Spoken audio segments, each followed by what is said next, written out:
So today, we're going to break down a really powerful speech that gets at a question I think is on everyone's mind.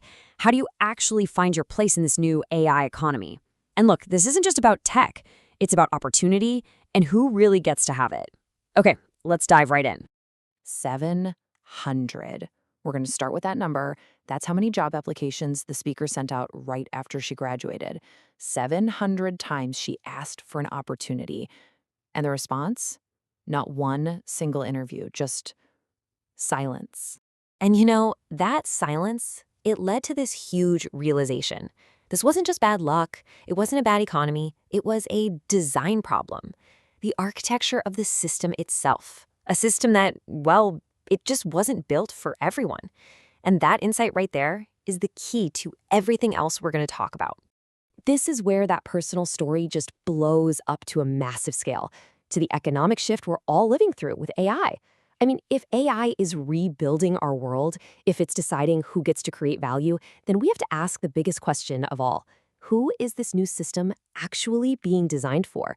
Because if we don't ask it, and ask it on purpose, history tells us millions of people are going to be left on the outside looking in. Okay, so the story takes a turn here. It moves from a personal struggle to something universal. And it was all kicked off by a simple 3-word message that uncovered a totally different kind of problem.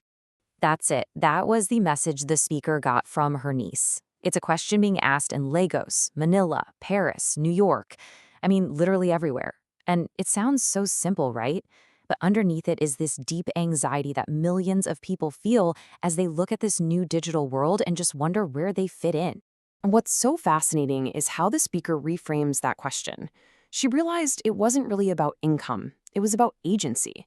The real question, the unspoken fear behind those words was, is there a place for me in the future that's being built? It's not a fear of losing a job, it's a fear of being erased entirely. So the problem wasn't access. People have smartphones. They have free AI tools. The real issue was what she calls the translation gap.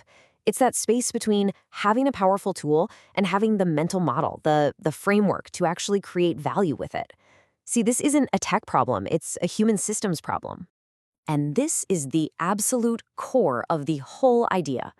The barrier to getting into the AI economy isn't a lack of talent. It's not about being smart enough. It's this translation gap. And here's the crucial part. That gap isn't some tragedy we should all be sad about.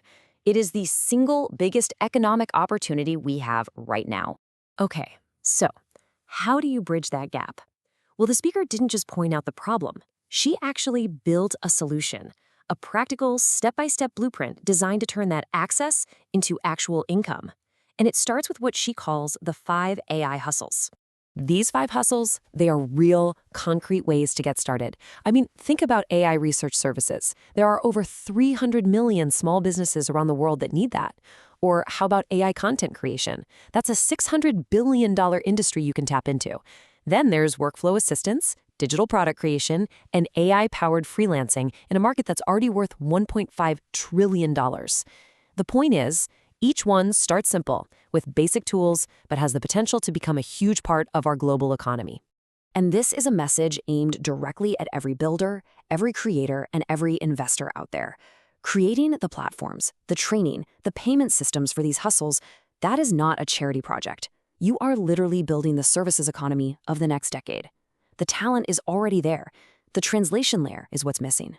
This whole journey, right, from being locked out of the system to building a brand new door, it can all be understood with a really simple, powerful 3-word framework. First up, you've got access. The tools, the smartphones, the internet connection. For billions of people, this problem is pretty much solved. But access alone isn't enough. The second step, and this is the most critical one, is activation. This is the translation piece. It's showing people what to do with the tools they have, building their confidence. This is the gap. And then finally, you get alignment. And that's about belonging. It's when someone who's been activated finally sees themselves in the global economy. And, just as important, the economy sees and recognizes them too. And that brings us right back to the beginning. The 700 rejections and that 3-word WhatsApp message from her niece. Deep down, they were the exact same question. A question that hundreds of millions of people are asking themselves right now. Is there a place for me in the world that is being built? The answer to that question is going to define this entire generation. It all comes down to the systems we design and the people we consciously decide to include. Because the fundamental takeaway, the one thing to remember from all of this, is that having access to tools is not the same thing as having agency over your own future.